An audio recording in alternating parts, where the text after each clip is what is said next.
نار آخر الأخبار. متابعة قبل لا نبدي هسه متابعة. شنو الأخبار؟ فينيسيوس أقرب للتجديد. نعم، عقد فينيسيوس الجديد سيكون براتب 25 مليون صافي.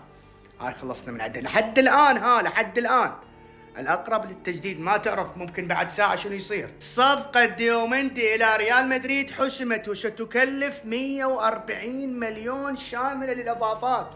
140 مليون تدفع بديومندي وما تقبل تدفع 80 مليون برودري وإذا عمره 29.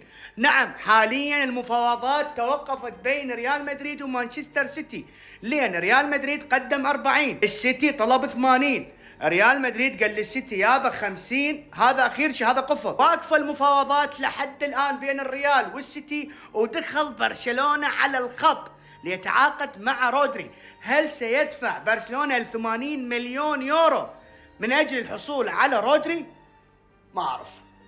خلونا متابعة ونرجع لكم بالساعات القادمة.